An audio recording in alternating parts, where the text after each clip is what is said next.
U.S. Secretary of State Marco Rubio and Russia's Foreign Minister Sergei Lavrov have spoken on the phone about the next steps toward a resolution of Russia's war against Ukraine. Their conversation comes ahead of an expected meeting between the American and Russian presidents in Hungary.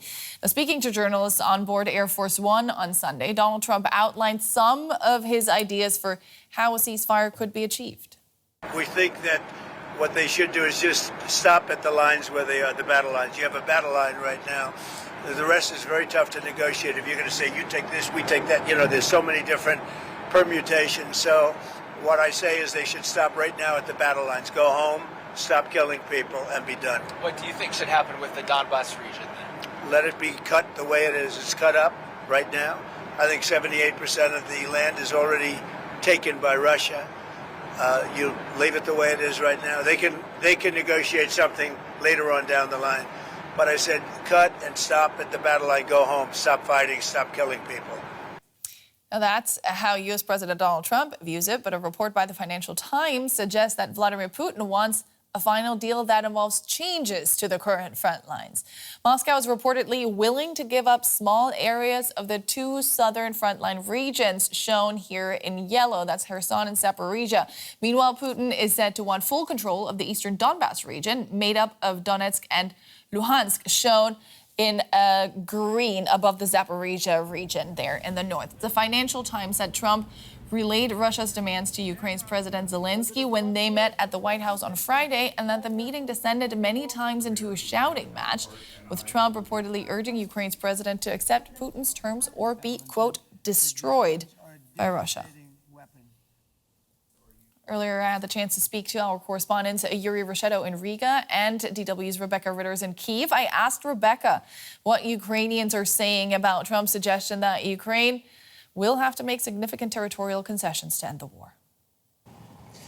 Well, the short answer to that question, Nicole, is absolutely no way. That has been the position of Vladimir Zelenskyy and the Ukrainians all the way along. They would not be willing to cede territory that hasn't been, quote unquote, won on the battlefield. That is something that Zelenskyy certainly maintains. He took to social media over the weekend, again saying Ukraine will never grant terrorists any bounty for their crimes, and we count on our partners to uphold that position.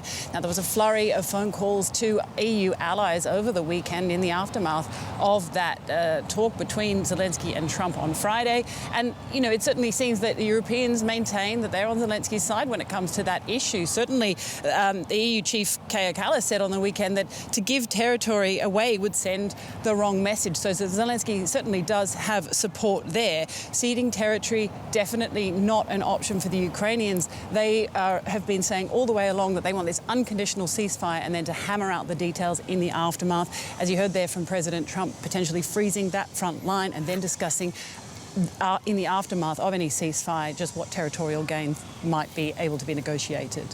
Yuri, let's bring back the map again for a moment. Putin says he'd be willing to give up some areas on the southern front lines. If we can see the map.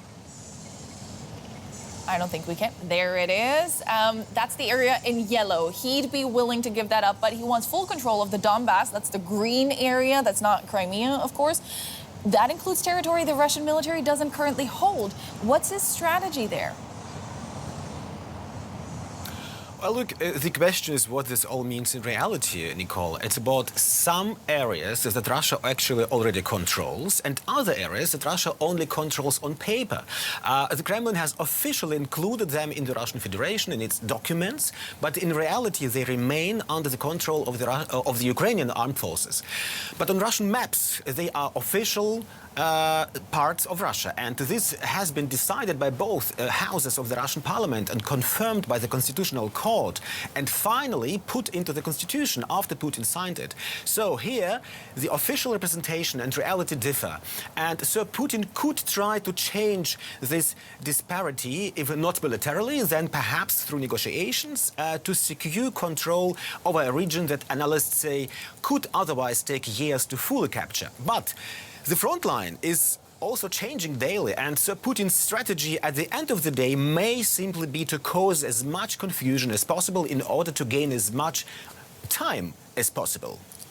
Yuri, Trump wants to get this over with quickly. He said as much many times, but reports suggest he might not get his meeting with Putin as quickly as he'd like. What's going on there?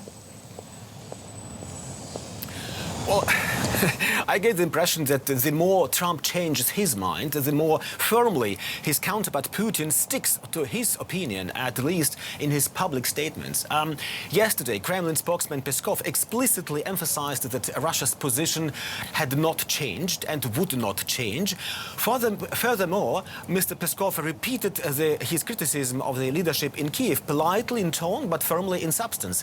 He said that Zelensky's position, which Moscow sees as contradictory, would not serve the peace process.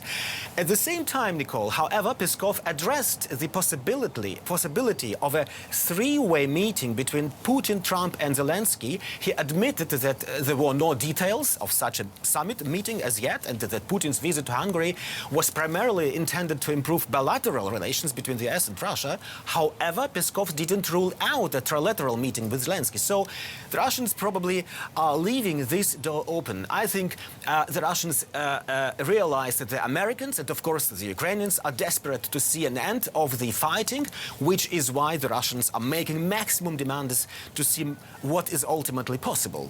Yeah, and it seems like a pre-meeting between the foreign ministers is on hold for now. Rebecca, there was reportedly another shouting match between the American and Ukrainian presidents at the White House during Zelensky's visit there last week.